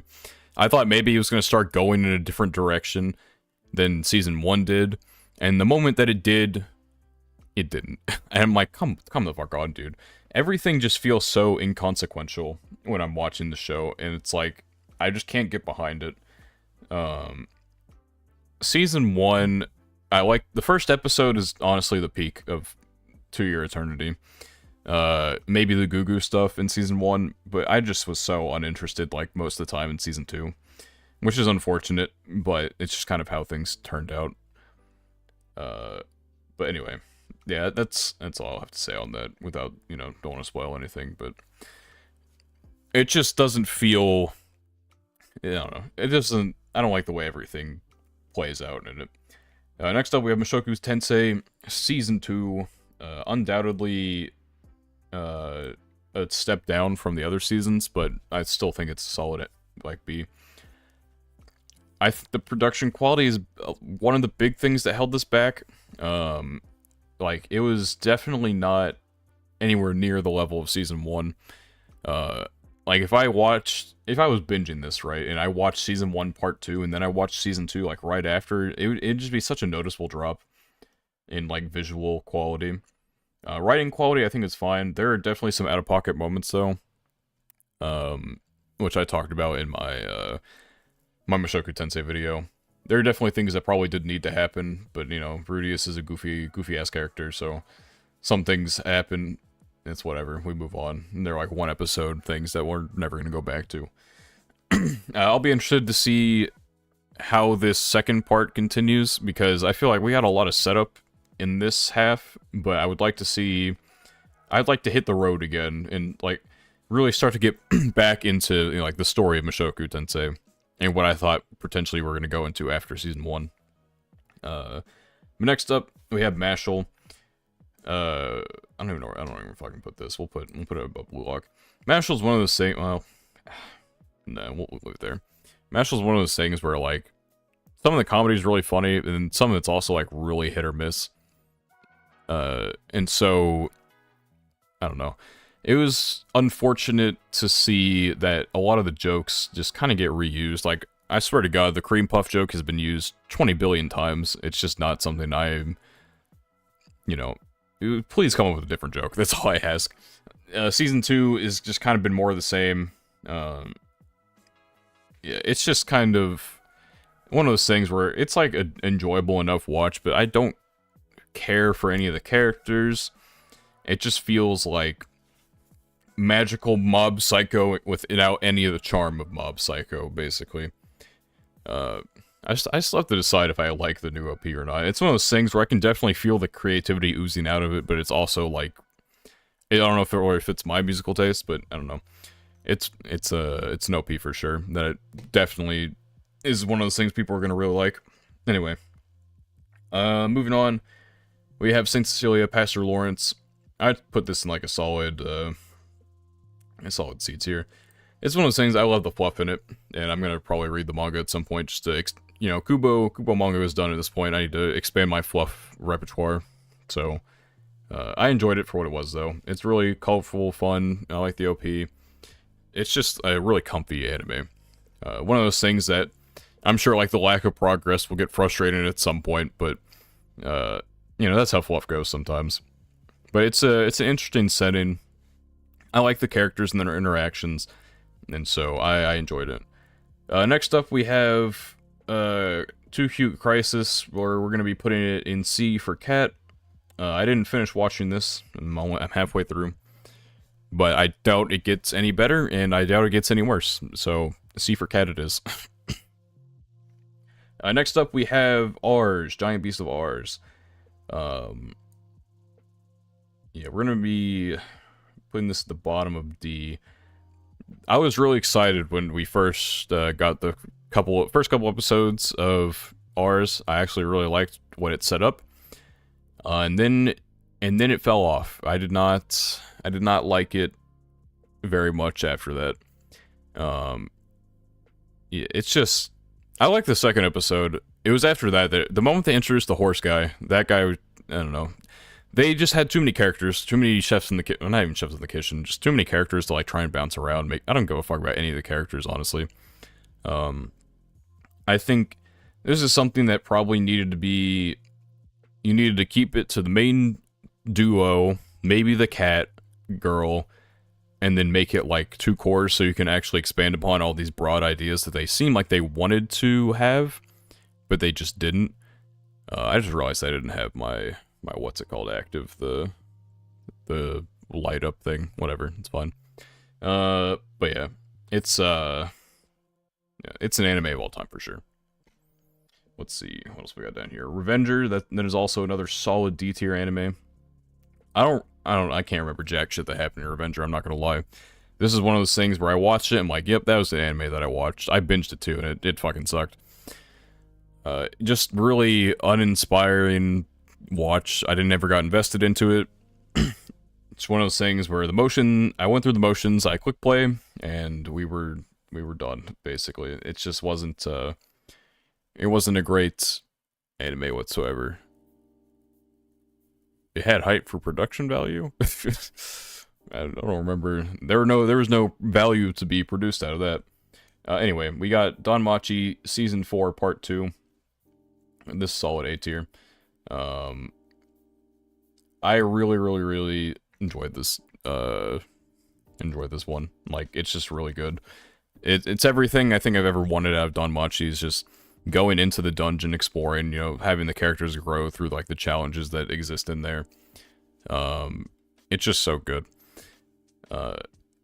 Just definitely the most like gripping season of Danmachi we've had so far, and season 5 is supposed to be even better if they continue like down the same path of like production quality. So I'm extremely excited for that. Never before would I have watched season 1 of Danmachi and thought that I'd be gassing up any later season, but here we are. It's a lot better than I expected. Next up, Angel Next Door. Love the novel, hate the anime. A lot. I'll put you above Ragnar Crimson. But yeah, it's one of those things where I like the music, yeah, but That's like the only redeeming quality of this. Terrible adaptation. Put one of my favorite characters into a blender, basically. They're just so uninspired. Put it in D. I don't want to put it in D. I love the series too much. I can't bring myself to put it with Vending Machine. But yeah, no, it was absolutely fucking awful adaptation.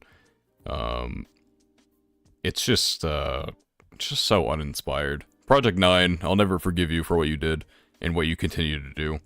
And that's all I have to say on that one. I've done my rants. Next up, we have Jujutsu Kaisen Season 2, and we'll be throwing this up into the S tier. I don't really care for Jujutsu Kaisen's, like, writing that much, but the Season 2's production quality is just so good. Despite all the things that were happening behind the scenes, it's just such a great work of art. You can tell there's a lot of love put behind it, a lot of creativity in the art direction, just so much that goes into it to where I don't even care, you know, if it's not that well written. It's just a work of art in its own right for that.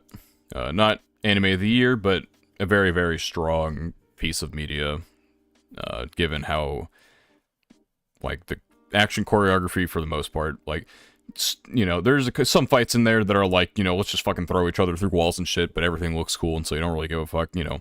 But a very, very strong season of Jujutsu Kaisen. Not even to just talk about, like, the Shibuya arc. Hidden Inventory, I think, is, you know, it's probably, like, the best written arc in Jujutsu Kaisen. So, probably, yeah, it's a Mappa moment for sure. They have a CEO who is on a warpath to try and be a you know, highly recognized studio like, you know, KyoAni or Ufotable, but it's just not gonna be like that until he starts treating his animators right. Anyway, moving on. Fuck. We have My Home Hero. This is My Home Hero, right? I'm pretty sure it is. Yeah. It's like a solid C tier. This is one of those things where I feel like it'd probably be better in like a live action, maybe. Like, the very rare would be good in live action anime. I need to zoom out again real quick. There we go. I get the whole thing in there.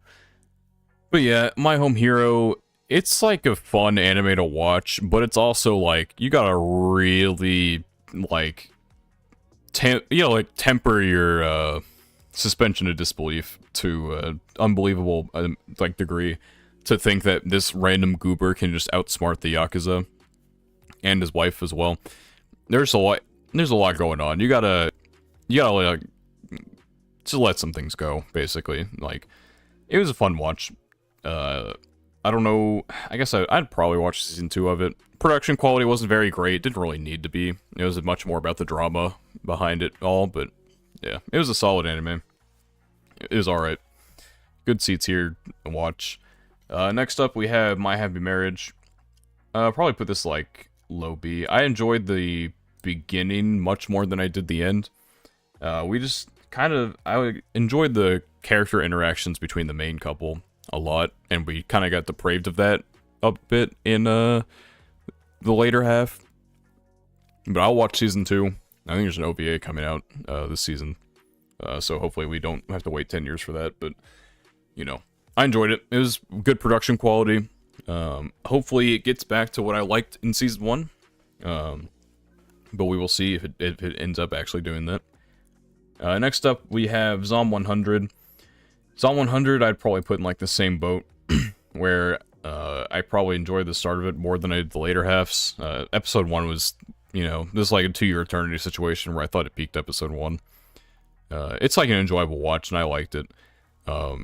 On the Castaway anime podcast, I might have helped to gang up on it a bit in a certain segment, but I still like it at the end of the day.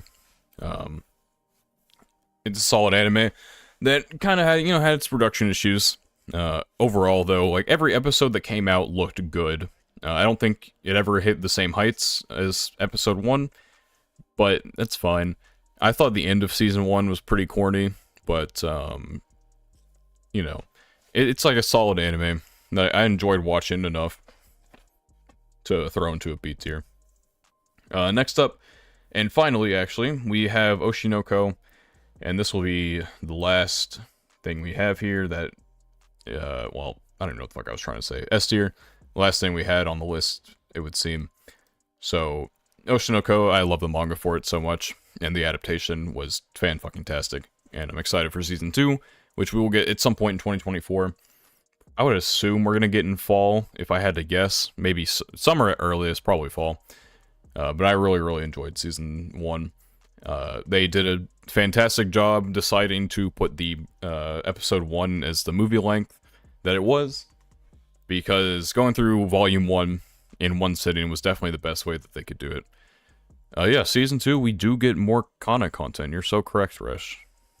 Definitely nothing to do with any other character. The manga, I don't think there's anything that I would say is, like, particularly questionable. It's, right now, it went through, like, a rough patch where, like, the reputation of the manga went through, an awkward phase because of certain people, you know, focusing on a certain aspect of some recent chapters. But yeah, first episode, I think it's the best first episode of the year. Just, you know, maybe it's cheating because, you know, it's an hour and a half or whatever the fuck, but they made the right decision making it an hour and a half, so it's like, you know, bonus points to that. Oh, fuck, I wish I had a water with me, holy shit. But, yeah, here's our tier list. I feel like there should be more in here for some reason. Maybe not. Maybe it's just like looking at all of this, it doesn't feel like 80, but it actually is. Because I can't think of anything in particular that I'm like, oh yeah, this is missing, but... oh, it did take a fucking hour and a half to go through all that, so it probably was like 80. I guess I can count. Oh, okay, actually, yeah. Good job, Daniel. 82, okay. Nearly sat there just fucking counting all of them. I have not seen the Kaguya movie yet. It's not like a priority because I've read the manga, and so I never felt the need to, like, I need to watch all of this right now. I think I probably would have watched it by now if it was all, like, one sit, you know, just sit down and watch the entire thing. I don't know why splitting it makes it more... It makes it less likely that I would finish in one sitting, and that would bother me.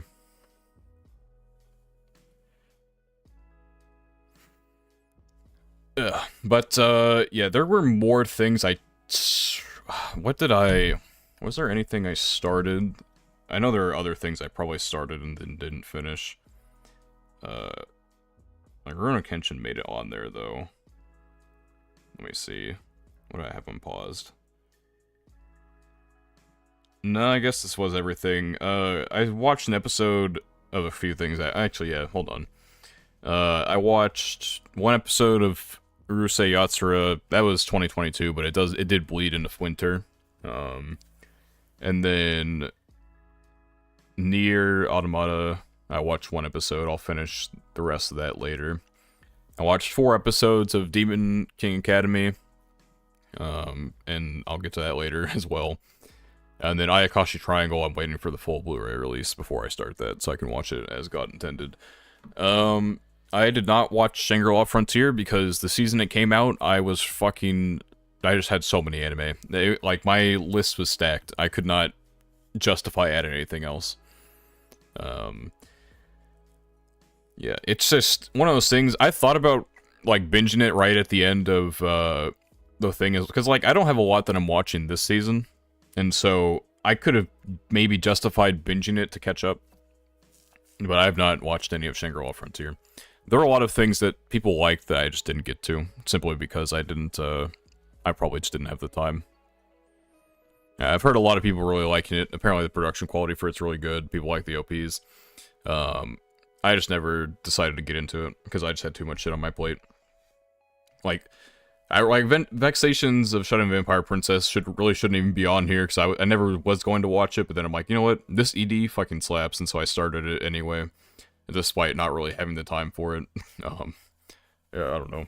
Society, if I drop shows, would be much, much greater for me. But yeah. Yeah, it's, C2C. I like their studio. They've done a few things that I really like.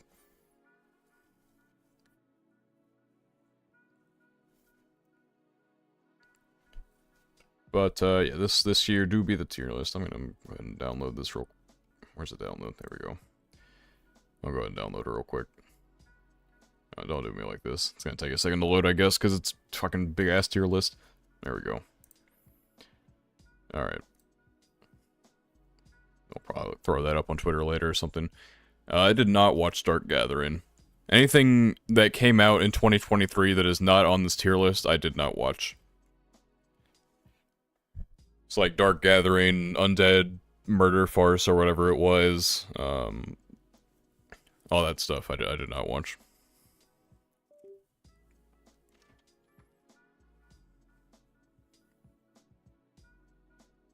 I am technically always open to suggestions. No guarantee I ever get to any of them, though. Madoka ranking. This is just for stuff that aired in 2023. If I were to put Madoka anywhere on this list, I'd probably put Rebellion in S and Madoka in A.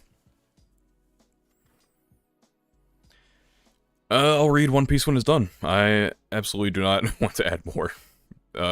One Piece does not need to be added to my watching list. How many animes do you usually watch per season?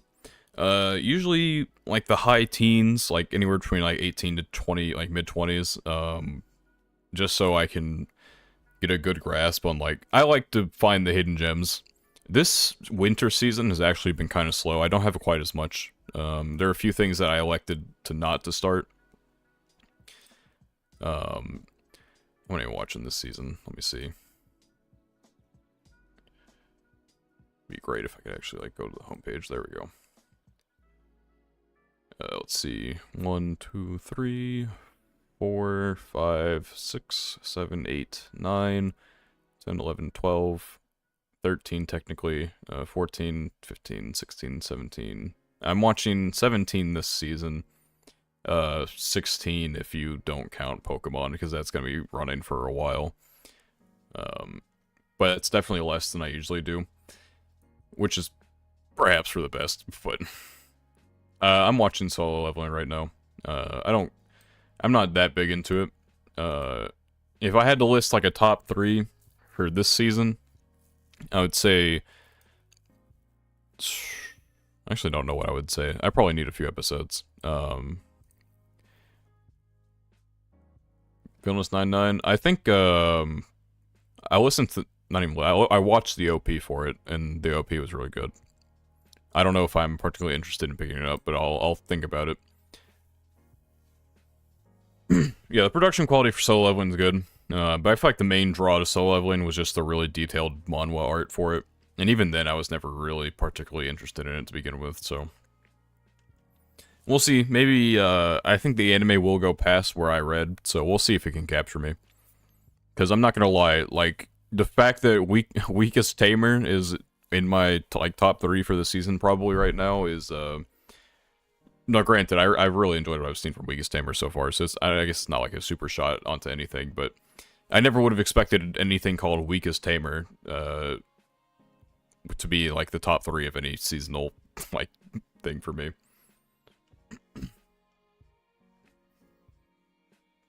Yeah, there were some that I was going to start, like the Foolish Angel Dances with the Devil I thought about, but then I saw some clips from the first couple episodes, and I'm like, you know what, maybe I don't want to watch this. Chain Soldier I decided not to watch, simply out of a lack of motivation to do so. The only parts I would probably care for anyway will be, shown to me endlessly on Twitter, probably. Same thing with, like, Gushing for Magical Girls. Yeah, Weakest Tamer I've loved so much so far. Like, absolutely. Like, probably my favorite first episode of the season. Maybe if I don't count, like, Sign of Affection, because I have a manga bias there, but... hopefully it doesn't fall off, but honestly, judging by episode 2, I don't think it will. Yeah, episode 2 is out for Weakest Tamer. It's so good. I really like the OP for it. Like, the visuals especially.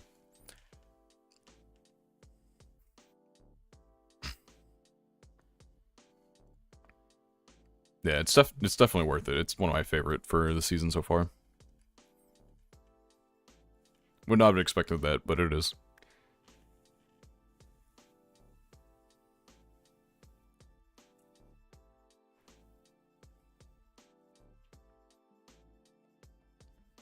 I didn't know there was a Shaman King drop-in. I knew there was a new one recently that happened, but I didn't know they were continuing it. But I didn't watch any of the other one they made. But yeah, Sign of Infection, I love a lot. I'm caught up with the manga, so I have a bias there, but it's very good, and they have adapted it very well. It made Yuki very, very adorable, is my favorite part.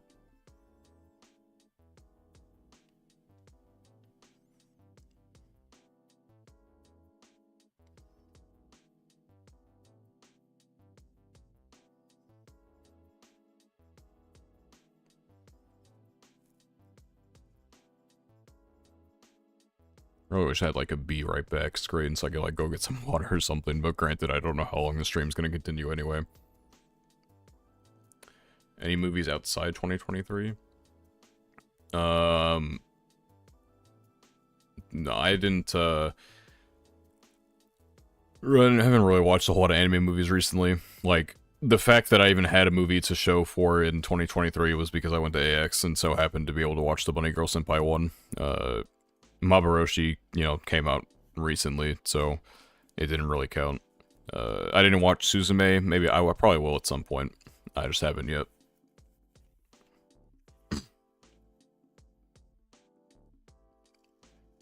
Like, really, even the what's it called, the Diamond and Pearl movies we talked about right here, they came out in 2022, but we got like the English releases for them in 2023, I think. Yeah, I'll watch Suzume at some point. I think it's, did it get nominated for best, I don't know if it was best picture or if it was something else. Not that animation ever wins those awards anyway, not that those awards really mean anything, but...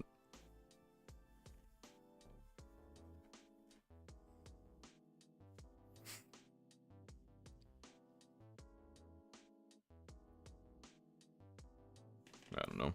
I think we talked about it recently on the podcast, but I can't remember.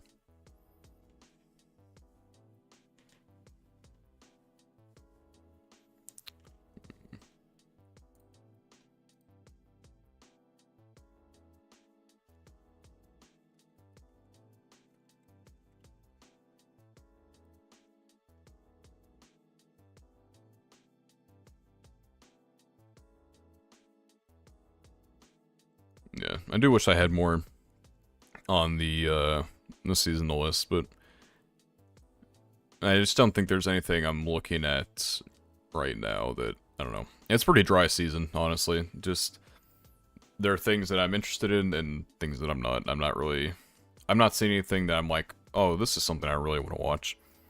Like, really, I should be down an anime probably, like, even more, because I watched Pondo Michi's first episode, and it was alright, but I don't think I'm going to be invested for 12 episodes of it. We'll see. I kind of wish I stopped through episode 1 so I didn't have to keep watching it, though.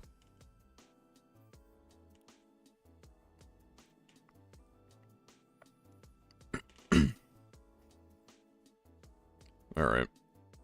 Yeah, this season, it could be better. I think we'll have, like, a strong rest of the year, though, probably. If there are any... It's back from watching a few seasonals. I mean, it's like a lower S. It's just one of those things where it just did such a great job throughout keeping me engaged. The production quality was fantastic, really interesting storytelling, characters were interesting. I think the ending could have been better, but, and, you know, that's what keeps it from reaching the same level as maybe some of these others. I think at worst it's like a high A, but I think S tier is good enough for it.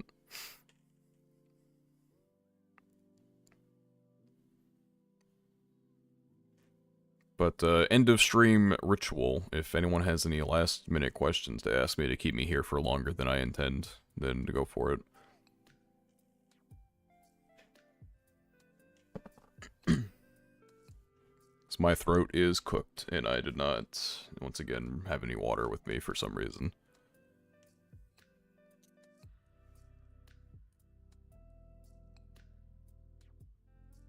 Watch Satoshi Kon's work. Hold on. I'm good with the names.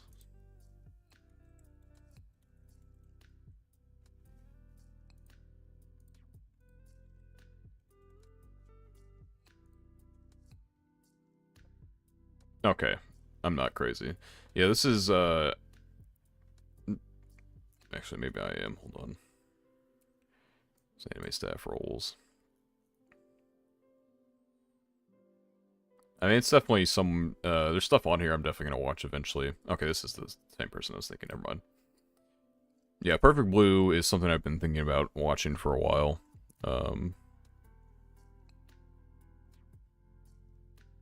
Felt a little too fast and disconnected with how the story moved forward. Yeah, we'll see where it goes. I don't know if I'd say it was too fast. I think, maybe on some level. I don't know. I don't know how they could have slowed it down more.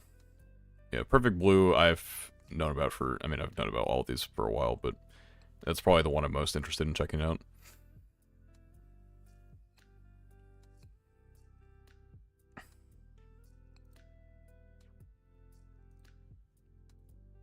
At some point, though. I don't know when. I'm bad about watching things.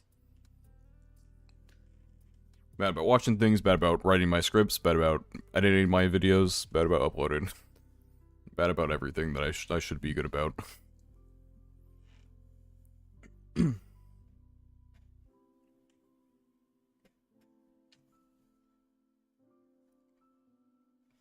But, yeah, so next stream will probably be sooner. It actually might be next week, to be honest. I'll think about it. I have a...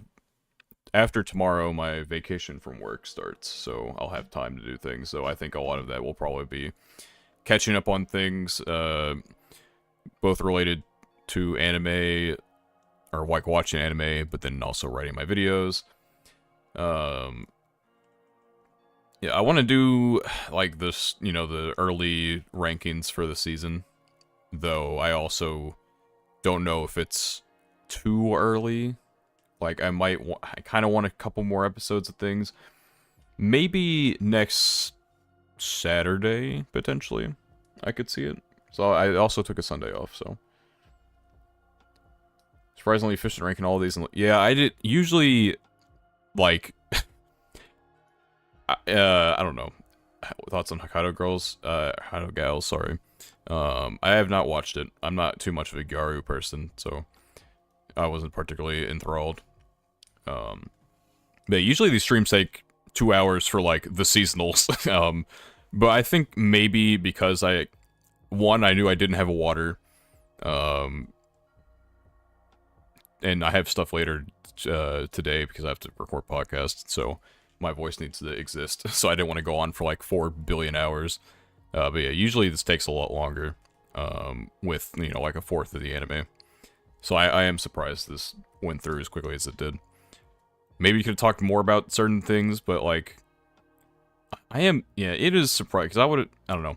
There are probably some things, I should have talked more at length about certain anime, I guess, but I don't know. Yeah, everyone likes romance. Well, not everyone, but more people should like romance love.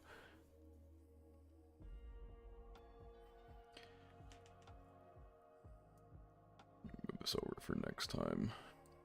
I was way too close to this side. Some of the chat probably got cut off. But yeah, maybe next Saturday for next stream, just for like early season, because I think episode 3 of most things will be out by then. They should all be, actually, guaranteed. So, next Saturday, potentially. My thoughts on Auto? I don't listen to enough Auto, probably. That's my thoughts on Auto. But actually, I'm gonna cut off here, because I can actually, like, feel my chest dying. Like, I need water so bad. So, thank you for watching. I will be taking no more questions. Save them for next stream, when we go over the current season of anime. Videos should be coming soon-ish, now that I'm gonna have no excuse, basically, to not get them done. But yeah, fun stream. Perhaps next year, when we have to do this, we'll do it for longer, but yeah, for right now, we will be done. So thank you for coming out, and hope to see you in another stream. Thank you, and goodbye.